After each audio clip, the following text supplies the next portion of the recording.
दोस्तों नमस्कार। HKR English classes video series में आपका स्वागत है। आज हम कक्षा 12th राजस्थान माध्यमिक शिक्षा बोर्ड के जो अनिवार्य अंग्रेजी है, कंपलसरी जो अंग्रेजी है, उसके जो पोइम वाला सेक्शन है, उस सेक्शन में से आज एक पोइम की जो है हम पहले एक्सप्लेनेशन करेंगे, उसके बाद में उसका जो एक्सट्रैक्ट है उसके क्वेश्चन आंसर करेंगे और बाद में जो पोइम से संबंधित क्वेश्चन आंसर है उसको हल करेंगे। राजस्थान माध्यमिक शिक्षा बोर्ड की जो कंपलसरी इंग्लिश है उसमें दो बुक्स जो है वो लगाई गई है। एक बुक है रेम्बो और दूसरी बुक का नाम है पेनोरमा। तो जो रेम्बो बुक है उसका जो लेसन नंबर 12 to 16 है वो पोइम वाला सेक्शन है। इसमें से टोटल 10 मार्क्स का जो है वो बोर्ड के एग्ज़ाम में आता है, जिसमें से 4 मार्क्स का एक्सट्रैक्ट होता है। मतलब आपको पोइम का एक 4 या 5 लाइनें आपको पोइम की दे दी जाती है और उनसे फिर क्वेश्चन पूछे जाते हैं और उस क्वेश्चन के आपको हल करने होते हैं। ये 4 नंबर का मैटर होता है। इसके अलावा 6 नंबर के जो है 2-2 नंबर के 3 क्वेश्चन जो है वो पोइम से संबंधित आते हैं। टोटल आई थिंक 5 पोइम है आपकी सिलेबस में। तो आज हम जो है वो पहली पोइम ले रहे हैं और पहली पोइम का नाम है द नोबल नेचर। ठीक है, चलिए देखते हैं पोइम को। पहले उसके एक्सप्लेनेशन को अच्छे से समझते हैं। एक्सप्लेनेशन को अच्छे से समझना बहुत ज़रूरी है क्योंकि क्वेश्चन कहीं से भी किसी भी प्रकार के बन के आ सकता है। ठीक है, अगर आपने एक्सप्लेनेशन को आराम से समझा होगा तो आप बड़े आराम से उसको कर पाएंगे। ठीक है, तो आज हमारे सामने पोइम है माध्यमिक शिक्षा बोर्ड की 12th क्लास की कंपलसरी इंग्लिश के अंदर पहली पोइम है नोबल नेचर। और नोबल नेचर को जिस राइटर ने लिखा, राइटर का नाम हमेशा आपको याद होना चाहिए, इसको लिखा है बेन जॉनसन ने। ठीक है, तो ये नाम याद होना चाहिए क्योंकि एक्सट्रैक्ट वगैरह में जो है आप जब आप क्वेश्चन आंसर लिखते हो तो वहाँ भी अगर आप पोइट का नाम डिस्क्राइब करते हो तो इफेक्ट पड़ता है। ठीक है, तो किसने लिखी है पोइम? बेन जॉनसन ने लिखी है। पोइम का नाम है द नोबल नेचर। इसमें 10th क्लास की तरह 12th में कोई रेफरेंस कॉन्टेक्स्ट एक्सप्लेनेशन नहीं आता है। ठीक है, एक्सट्रैक्ट आता है तो उससे संबंधित अपने क्वेश्चन करेंगे। पहले अपने पोइम के एक्सप्लेनेशन को आराम से समझ लेते हैं। देखिए, it is not growing like a tree. Growing का मतलब होता है बढ़ना। It is not growing like a tree in block. Block होता है बड़ा आकार, बड़ा आकार। तो it is not growing like a tree in block. एक पेड़ की तरह बड़े आकार में बढ़ने से कुछ नहीं होता। क्या कुछ नहीं होता? डॉथ, ये डॉथ है ना, डज कोई मतलब पुराने लिटरेचर में जो है कुछ वर्ड्स ऐसे होते थे तो उनको लिखते थे इंग्लिश जो पोइट्स वगैरह हैं। तो ये डज है या डॉथ लिखा हुआ है, इसका मतलब डज ही होता है। Doth man make man better be. Better का मतलब यहाँ पर लेंगे महान या श्रेष्ठ से ले सकते हैं आप। लाइन को समझिए कि एक पेड़ की तरह बड़े आकार में बढ़ने से कोई व्यक्ति महान नहीं हो जाता। मतलब यदि कोई आदमी पेड़ की तरह बड़े आकार का कोई व्यक्ति है तो इसका ये मतलब नहीं है कि वो व्यक्ति महान है। और अगर मान लो वही व्यक्ति और standing long as an oak, और यदि वो ओक का एक पेड़ होता है, बलूत का पेड़ कहते हैं इसको, आप ओक याद रखिए। और standing long as an oak, और यदि एक ओक के पेड़ की तरह खड़ा रहता है, कितने साल खड़ा रहता है या जीवित रहता है? 300 ईयर्स, और 300 सालों तक जिंदा रहता है। टू फॉल, फॉल होता है गिरना, और गिर जाता है। ए लॉग एट लास्ट, लॉग में होता है लठ, एक लठ की तरह अंत में गिर जाता है। ड्राई, सूख जाता है। ब्लैड का मतलब होता है, बोल्ड का मतलब होता है पत्ते रहित। एंड सियर, सियर होता है मुरझाना, और मुरझा जाता है। बात को समझिए कि यदि एक पेड़ की तरह आकार में बड़े होने से कोई व्यक्ति महान नहीं बन जाता, और एक ओक के पेड़ की तरह 300 सालों तक खड़े रहने से जो लास्ट में क्या होता है? गिर जाता है। क्या गिर जाता है? एक लठ बनकर गिर जाता है, सूख जाता है, पत्ते रहित होकर मुरझा करके गिर जाता है। इन 4 लाइनों में कवि का मतलब सार क्या है कि यदि कोई व्यक्ति बड़ा है, आकार में बड़ा है, तो इसका ये मतलब नहीं है कि वो महान है।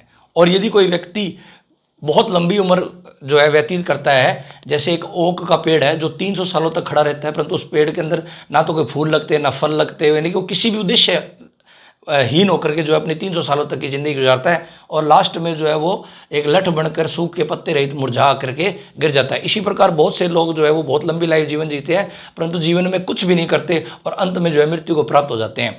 तो ऐसे जीवन को जी लेने से कोई व्यक्ति महान नहीं बन जाता, यानी कि साइज में बड़े होने से और लंबा जीवन जीने से कोई व्यक्ति महान नहीं होता। ए लिली, दूसरा उसने ऑब्जेक्ट लिया लिली, तो दो ऑब्जेक्ट है नेचुरल, एक ओक को लिया और एक लिली को। ए लिली, लिली कुमुदनी को फूल को कहते हैं, आप लिली ले लीजिए। A lily of a day, lily जो कि एक दिन का फूल होता है, मतलब उसका जीवन काल जो है एक ही दिन का होता है। Is fairer, fairer for in May, मई का मतलब हो गया मई के महीने में, फेयरर होता है खूबसूरत, मई के महीने में जो बहुत ही खूबसूरत दिखाई देता है, क्योंकि मई के महीने में खिलता है तो मई के महीने में बहुत ज़्यादा खूबसूरत दिखाई देता है। आल्दो, यद्यपि, it fall and die that night, हालांकि ये भी फॉल गिर जाता है एंड डाई मर जाता है डेट नाइट, उसी दिन उसी रात को, जिस दिन ये खिलता है उसी रात को ये गिर जाता है। It was the plant and flower, परंतु ये वो प्लांट और वो फ्लावर है ऑफ लाइट, लाइट का मतलब होगा यहाँ पर खुशी, प्रसन्नता, प्रकाश, यानी कि ये वो पौधा वो फ्लावर होता है जो लोगों को खुशी दे जाता है। मतलब क्या है पूरा अर्थ का कि लिली का जो फूल होता है वो एक ही दिन खिलता है और एक दिन खिलने के बाद जो है वो उसी रात को मर जाता है, परंतु उस एक दिन के अंदर ही जब वो फूल खिला होता है तो उस फूल को देख करके, उस पौधे को देख करके लोगों को खुशी मिल जाती है। मतलब वो छोटे से जीवन काल के अंदर वो एक मीनिंगफुल काम कर जाता है। इस प्रकार यदि आपका जीवन छोटा है परंतु यदि आपने मीनिंगफुल वैल्यूज वगैरह मूल्य वाली अगर अपने जीवन को बिताया है तो चाहे जीवन आपका छोटा हो वो मूल्यवान हो जाता है। यानी कि एक इसमें दो चीजें हो गई, यानी कि ओक के पेड़ की तरह 300 सालों तक मूल्यहीन जीवन जीने का कोई मतलब नहीं है, उससे कोई इंसान महान नहीं बनता। जीवन चाहे छोटा हो, आकार चाहे छोटा हो, परंतु यदि आपने वर्च्यूज वाले काम किए, मूल्य वाले काम किए, नोबल डीड्स किए हैं, नैतिक कार्य किए, गुड डीड्स किए हैं, अच्छे कार्य किए हैं, तो आपका जीवन महान होता है। लास्ट एक्सट्रैक्ट देखिए, इन स्मॉल प्रोपोर्शंस, यदि हम छोटी छोटी, वैसे तो प्रोपोर्शंस जो है अनुपात होता है, यहाँ साइज और वस्तुओं के अर्थ में इसको लेंगे, यदि हम छोटी छोटी वस्तुएं या आकार को देखें, वी जस्ट ब्यूटीज सी, तो हमें सुंदरताएं दिखाई देती है, छोटी वस्तुओं में सुंदरताएं दिखाई देती है। एंड, यहाँ एंड का मतलब आप लोगे फिर भी, यहाँ मैंने प्रोपोर्शन का बताया, आप साइज या थिंग के रूप में ले सकते हैं, वस्तुओं के रूप में या आकार के रूप में लेना है, अनुपात के रूप में नहीं।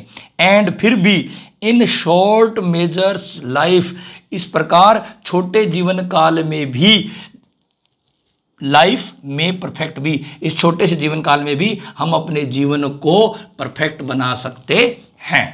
ठीक है, तो ये इस पोएम का मतलब है कि यदि छोटी छोटी वस्तुओं में हम देखते हैं तो हमें खूबसूरती दिखाई देती है और फिर भी हम छोटे से जीवन काल के दौरान महान कार्य करके अपने लाइफ को क्या बना सकते हैं, परफेक्ट बना सकते हैं। ठीक है, तो उम्मीद करता हूँ आपको पोइम समझ में आ गई होगी। अब अपने इस पोइम का एक्सट्रैक्ट लेते हैं और एक्सट्रैक्ट लेकर के उसके बाद में उससे संबंधित जितने भी क्वेश्चन होंगे वो करेंगे और उसके बाद में टेक्सचुअल क्वेश्चन करेंगे। ठीक है, तो ये रहा पहला एक्सट्रैक्ट और इसके ये पहले 4 क्वेश्चन बन रहे हैं उस एक्सट्रैक्ट में से। अपने इनके 1 बाय 1 चेक करते हैं। मैंने आपको जैसे पहले पेपर में बताया था कि पेपर में आपको एक एक्सट्रैक्ट दे दी जाएगा, ऐसे 4 लाइनें दे दी जाएंगी, 6 लाइनें या 4 लाइनें कुछ भी दे सकते हैं और फिर उसी लाइनों से संबंधित जो है आपसे क्वेश्चन पूछे जाएंगे। ठीक है, तो जो पॉसिबल क्वेश्चंस बन सकते हैं थे वो मैंने बनाए हैं, लगभग इनमें से ही जो है क्वेश्चन सेट आ जाते हैं। थोड़ा बहुत क्वेश्चन का रूप वगैरह कुछ चेंज हो सकता है पर ऑलमोस्ट अगर इतनी बातें अपने को याद है तो अपने ऑलमोस्ट हर एक आंसर लिख सकते हैं। ठीक है, पहला प्रश्न है, Y does the poet mention, mention होता है किसी चीज़ को पॉइंट करना, पॉइंट आउट करना, बताना। Why does the poet mention an oak tree only, केवल पोइट ने जो है ओक ट्री के बारे में क्यों मेंशन किया गया और कोई ट्री क्यों नहीं लिया गया। तो इसकी जो खास बात रही है वो ये है कि the poet mentions an oak tree, poet ने ओक ट्री के बारे में मेंशन किया है बिकॉज, क्योंकि इट स्टैंड्स, स्टैंड्स होता है खड़े रहना या जीवित रहना, कुछ भी ले लीजिए यहाँ पे, फॉर ए लॉन्ग पीरियड, एक बहुत लंबे समय तक यह जीवित रहता है, ऑफ 300 ईयर्स, लगभग 300 सालों तक, विदाउट एनी यूज, बिना किसी उपयोग के, क्योंकि इसी पौधे में ऐसी खासियत होती है जो लंबा भी जीता है और कोई भी उपयोग का नहीं होता। कई पौधे हैं जो लंबे जीते हैं परंतु उनका फिर कोई ना कोई उपयोग होता है, परंतु ये एक ऐसा पौधा है जो 300 सालों तक जीता है और इसका कोई भी उपयोग नहीं होता, इसीलिए ओक के पेड़ को मेंशन किया है। दूसरा है what happens with an oak tree at the end. यहाँ एंड का मतलब है उसके जीवन के अंत में क्या होता है। ओक का पेड़ जो होता है उसके साथ हैपन्स होता है घटित होना, क्या घटित होता है उसके जीवन के अंत में। तो एट लास्ट अंत में एन ओक ट्री, लास्ट में एक ओक ट्री क्या हो जाता है, अपने अपने पोइम में पढ़ा था, फॉल्स गिर जाता है, लाइक ए लॉग एक लठ की तरह गिर जाता है, ड्राई सूख जाता है, लीफलेस पत्ते रहित हो जाता है, एंड सेपलेस, सेपलेस का मतलब यहाँ हो जाएगा मुरझाना, सीयर इसके लिए वर्ड है उसमें, मुरझा जाता है। ठीक है, तो लीफलेस और सेपलेस हो जाता है। ठीक है, आगे है what message does the poet convey in this stanza. इस स्टेंजा में पोइट क्या मैसेज जो है वो हमें देना चाहता है। द मैसेज इज डैट, संदेश ये है कि लॉन्ग लाइफ इज यूजलेस, कि लंबा जीवन जो है वो यूजलेस होता है, लाइक एन ओक ट्री, जैसे कि एक ओक का पेड़ होता है, विदाउट वर्च्यूज, यहाँ पर विदाउट के बाद में नोबल वर्ड और लेना, विदाउट नोबल वर्च्यूज, बिना किसी नैतिक वर्च्यूज, वर्च्यूज होते हैं गुण, बिना किसी नैतिक गुणों के अगर आपका जीवन है ओक के पेड़ की तरह तो वो यूजलेस होता है। मतलब ये लंबा जीवन है, यूजलेस है, जैसे कि ओक के पेड़ की तरह अगर बिना नैतिक गुणों वाला है तो वो जीवन कोई काम का नहीं है। ये जो है इस पॉइंट के अंदर जो है कवि मैसेज कन्वे करना चाहता है। आगे what according to the poet is not necessary to be a great man.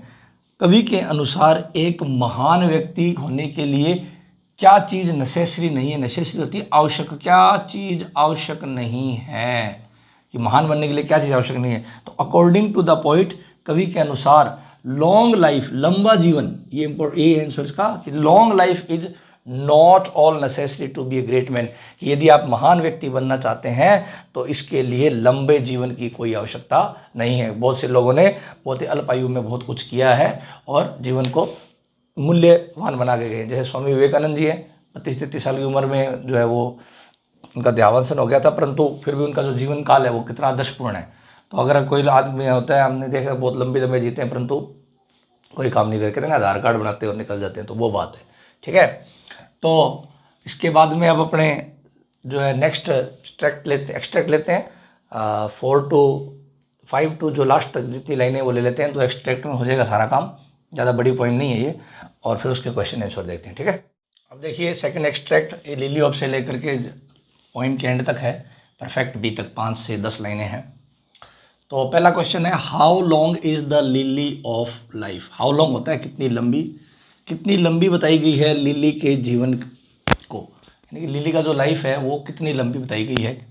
तो आपको पता ही था कि जस्ट एक दिन बताया, तो the life of A lily is just for a day, ये लिली का जो जीवन है वो केवल मात्र एक दिन का होता है। दूसरा है Y does the poet give an example of lily.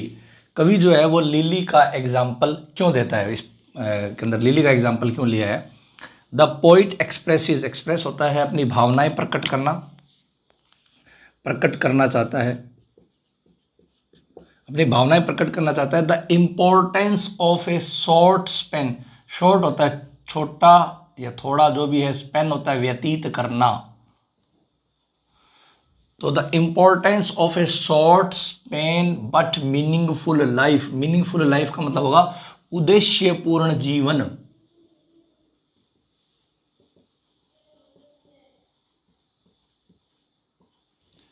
यानी कि कवि जो है एक्सप्रेस करना चाहता है कि छोटा परंतु जो उद्देश्यपूर्ण जीवन होता है उसका जो है महत्व प्रकट करना चाहता है, किसके द्वारा, लिली के एग्जाम्पल के द्वारा। यानी कि जीवन छोटा हो परंतु उद्देश्यपूर्ण हो, मीनिंगफुल हो, उसका जो इंपॉर्टेंस है वो एक्सप्रेस करना चाहता है पोइट। ठीक है, अगला प्रश्न है what is the quality of lily. Lily की क्या क्वालिटी होती है, क्या खासियत होती है। The quality of lily, lily खासियत होती है इज डैट, ये क्या खासियत होती है कि it is the plant and flower of light. ये जो पौधा होता है, ये जो फूल होता है, ये किसका होता है, लाइट का होता है। जैसे मैंने पोइम में बताया था, लाइट का मतलब हो जाएगा खुशी की। ये इसकी खासियत होती है कि ये पौधा, ये फ्लावर है, ये किसका देता है, हमें खुशी देता है। अगला प्रश्न है, what is the poets view about short span of life. कवि का क्या नजरिया है छोटे जीवन काल से महत्व है, मतलब छोटा जो जीवन काल है उससे, उसके बारे में कवि का क्या नजरिया है। तो कवि ये कहना चाहता है कि one can make one's life, यहाँ वन का मतलब होता है प्रत्येक, जब भी प्रत्येक या कुछ कोई लिखना हो तो वन का प्रयोग कर देते हैं। तो one can make one's life, प्रत्येक व्यक्ति अपने जीवन को परफेक्ट बना सकता है बाय डूइंग, करके क्या, good and noble deeds, deeds होते हैं कार्य, तो अच्छे और नैतिक कार्य करके कोई व्यक्ति अपने छोटे जीवन को भी क्या कर सकता है, परफेक्ट कर सकता है, महान बना सकता है, अच्छा बना सकता है। अगला प्रश्न है, Y does the poet speak about the small things. कवि ने छोटी छोटी चीज़ों के बारे में क्यों बात की है। तो by speaking about small things, छोटी छोटी चीज़ों के बारे में कहकर कवि कहता है, द पोइट एक्सप्रेसेस, कवि ये भावना प्रकट करना चाहता है क्या, the importance of short span life, छोटे जीवन काल का जो महत्व है उसको प्रकट करना चाहता है, इसीलिए छोटी छोटी वस्तुओं के बारे में कवि बात करता है। ठीक है, तो ये हो गए आपके जो है एक्सट्रैक्ट से संबंधित जो क्वेश्चन आंसर है वो हैं। और अब हम टेक्सचुअल क्वेश्चन देखते हैं, क्योंकि पेपर में 6 नंबर का जो है वो टेक्सचुअल क्वेश्चन भी आते हैं। 3 क्वेश्चन आएंगे आपके 5 पोइमों के अंदर से, कोई भी 4 देते हैं, 3 करना होता है। तो अब अपने उन क्वेश्चंस को करते हैं। तो अब ये 3 क्वेश्चन है जो टेक्सचुअल है, पोइम से संबंधित क्वेश्चन है, अपने इनको सॉल्व करके देखते हैं। Ben Jonson compares human life with 2 objects of nature, why. Ben Jonson ने मानव जीवन की जो है कंपेयर होती है, तुलना की गई है विद 2 ऑब्जेक्ट्स, 2 ऑब्जेक्ट्स के साथ में की। अपने पोइम में पढ़ा था, 2 ऑब्जेक्ट लिए हैं कवि ने, एक लिली और एक ओक ट्री। तो 2 ऑब्जेक्ट्स के साथ की है, क्यों की है, किस लिए की है, कैसे की है, ये बताना है हमें। ठीक है, तो the poet compares human life with A lily, कवि ने मानव जीवन की जो है वो तुलना विद ए लिली, एक लिली के साथ, एंड एन ओक ट्री, एक और ओक ट्री के साथ की है, दोनों के साथ। ए लिली इज द सिंबल, इसमें जो लिली प्रतीक है वो है of A short but meaningful life. यहाँ जो लिली जिस प्रतीक के रूप में यूज किया गया है उसका मतलब है छोटा परंतु उद्देश्यपूर्ण जीवन। वाइल, जबकि एन ओक ट्री, एक ओक ट्री है, is the symbol of a long, जबकि ओक ट्री जो है वो प्रतीक है किसका, ऑफ ए लॉन्ग, एक इसका बिल्कुल उल्टा हो जाएगा, ऑफ ए लॉन्ग, एक लंबे बट मीनिंगलेस लाइफ, एक अउद्देश्यपूर्ण या जिस जीवन का कोई उद्देश्य ना हो ऐसे जीवन की तुलना की गई है ओक की ट्री के साथ। ठीक है, तो ये इसका आंसर हो गया। अगला प्रश्न है, why does Johnson call the lily why does Johnson call the lily flower of light. Johnson ने लिली को फ्लावर ऑफ लाइट क्यों कहा है। तो देखिए, जॉनसन कॉल्स लिली, जॉनसन पुकारता है लिली को the flower of light. Flower of light मतलब खुशी का फूल, यहाँ पर लाइट का मैंने आपको बताया था खुशी होगा, फ्लावर ऑफ लाइट भी पुकारता है। इसके 2 कारण है, बिकॉज इट ब्लूम्स, ब्लूम्स होता है खिलना, क्योंकि ये खिलता है, कब खिलता है, खिलना ड्यूरिंग द लाइट, लाइट का मतलब हो जाएगा दिन, क्योंकि ये दिन में खिलता है, लाइट में खिलता है, ऑफ द डे, दिन के प्रकाश में खिलता है। और क्या करता है, इट स्प्रेड्स, स्प्रेड्स होता है फैलाना, इट स्प्रेड्स, और ये फैला देता है, जो ये खुशियां फैला देता है। That is a symbol of light, जो कि किसका सिंबल है, प्रकाश का। प्रकाश का काम भी क्या होता है, जब वो धरती पर पड़ता है तो वो क्या करता है, सारी तरफ खुशियां खुशियां बिखेर देता है। उसी प्रकार इस फूल जो दिन में खिलता है, जब इसको हम सारे देखते हैं तो हमारे अंदर खुशी फैल जाती है, इसीलिए इसे फ्लावर ऑफ लाइट भी कहा है। ठीक है, अच्छा क्वेश्चन है ये। अगला प्रश्न है, how is lily better than an oak. Lily का फूल जो है वो ओक के फूल से ओक के पेड़ से बेटर कैसे है। तो देखिए, an oak tree lives for 300 years. Oak का जो पेड़ होता है वो 300 सालों तक क्या रहता है, जीवित रहता है लगभग। It is a long period, ये काफी लंबा पीरियड होता है। इन द एंड, परंतु अंत में क्या होता है, इट फॉल्स, ये गिर जाता है, लाइक ए लॉग, एक लॉग की तरह, लठ की तरह, ड्राई, सूख कर, लीफलेस, पत्ते रहित होकर, एंड शेपलेस, और बिना किसी आकार के, मतलब मुरझा के, यानी कि अंत में ये एक लठ बन करके बिना पत्तों के, सूख के, मुरझा के गिर जाता है। ऑन द अदर हैंड, जबकि दूसरी तरफ a lily flowers lives for a day, lily का जो फूल होता है वो केवल एक ही दिन का उसका जीवन होता है, बट स्प्रेड्स, परंतु क्या करता है, जॉय एवरीवेयर, परंतु फैला देता है, स्प्रेड्स फैला देना, परंतु फैला देता है, जॉय एवरीवेयर, चारों तरफ जो है वो खुशियां फैला देता है, विद इट्स ब्यूटी, अपनी खूबसूरती से। So lily is better than an oak tree, इसीलिए लिली का जो फूल होता है वो ओक के पेड़ से बेटर होता है। ठीक है, तो ये 3 क्वेश्चन हो गए। आगे 3 क्वेश्चन और देखते हैं अपने। आगे क्वेश्चन 4 और 5।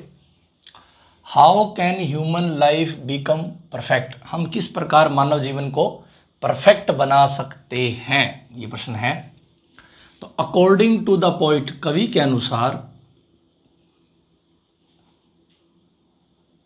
यहां पर एक वर्ड रह गया है लाइफ, लिख लीजिएगा। अकॉर्डिंग टू द पोइट, कवि के अनुसार लाइफ बिकम परफेक्ट, जीवन को परफेक्ट बनाया जा सकता है by doing noble and good deeds, deeds होते हैं कार्य, नोबल मीन्स नैतिक, नैतिक और महान कार्य करके हम जीवन को क्या बना सकते हैं, परफेक्ट बना सकते हैं। इट मेक्स मैन ग्रेट, ये इंसान को क्या करता है, ग्रेट करता है, महान बनाता है। It does not depend how long his life, ये इस बात पर निर्भर नहीं करता कि आपका जीवन कितना लंबा है। यदि आपने परफेक्ट नोबल और गुड डीड्स किए हैं तो ये इस बात पर डिपेंड नहीं करता कि आपका जीवन कितना लंबा है, चाहे आपका जीवन लंबा है चाहे छोटा है, परंतु यदि आपने नोबल और गुड डीड्स किए हैं तो आपकी लाइफ जो है वो क्या हो जाएगी, परफेक्ट हो जाएगी। A small in size and short life, एक छोटा आकार में छोटा और छोटा जीवन यदि आप व्यतीत करते हो, ये भी कैन आल्सो बी ग्रेट, ये भी महान हो सकता है by noble nature and good deeds, noble nature के द्वारा और गुड डीड्स, महान कार्यों के द्वारा। आकार में छोटे होने पर भी या छोटा जीवन होने पर भी इंसान महान हो सकता है, यानी कि बड़ा होना और लंबे जीवन जीने से कोई इंसान महान नहीं बन सकता। आदमी महान बनता है नोबल नेचर से और गुड डीड से। इस प्रकार लाइफ को आप क्या कर सकते हैं, परफेक्ट बना सकते हैं। अगला प्रश्न है discuss the theme of the poem, poem के थीम पर डिस्कस करो। ये प्रश्न बहुत इंपॉर्टेंट है। देखिए कुछ बच्चे ऐसे होते हैं जिनको क्वेश्चन आंसर ज़्यादा लर्न नहीं होते, ज़्यादा वो इंग्लिश में लर्न नहीं कर पाते, सेंटेंसेस नहीं बना पाते, या बनाते हैं तो इधर उधर हो जाता है, और खूब सारे जब क्वेश्चन आंसर उनके सामने होते हैं तो फिर उनको समझ नहीं आता क्या पढ़ें क्या छोड़ें, पहला पढ़ते हैं दूसरा भूल जाते हैं। तो ऐसे बच्चे जिनको बहुत कुछ याद नहीं होता वो क्या करें, इस पोइम में से ये वाली लाइनें याद कर लें। अगर ये वाली लाइनें उनको याद है तो वो कोई भी आंसर है जो लिख सकते हैं। अगर कोई आंसर उनको समझ नहीं आ रहा तो वहाँ ये वाला आंसर जो है लिख दें, और जो छोटे क्वेश्चन आते हैं 2 नंबर के वो भी इसमें से बन जाएंगे।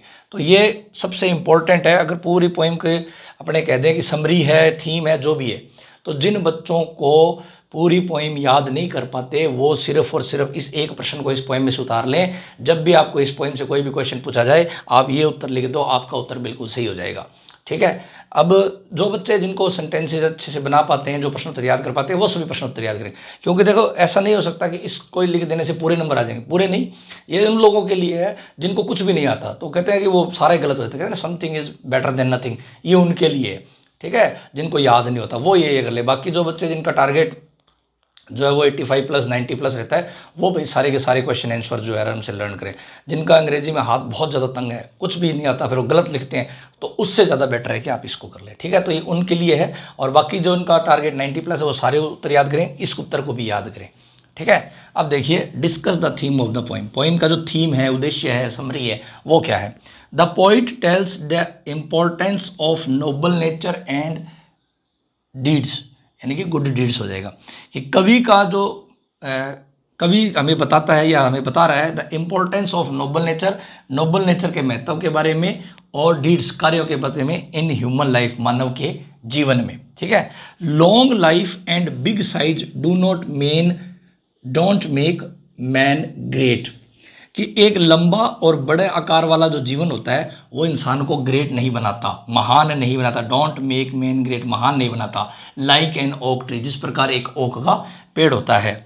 इट लिव्स 300 ईयर्स, ये 300 सालों तक जीवित रहता है। एंड फॉल्स, और गिर जाता है। Like a log dry leafless and shapeless, वही वर्ड लाइनें आ गई हैं कि गिर जाता है एक लठ के रूप में, सूख कर, पत्ते रहित होकर के और मुरझा करके ये लास्ट में गिर जाता है। A man small in size and short life, एक व्यक्ति जिसका आकार छोटा हो, जीवन छोटा हो, कैन बी ग्रेट, महान बन सकता है। कैसे?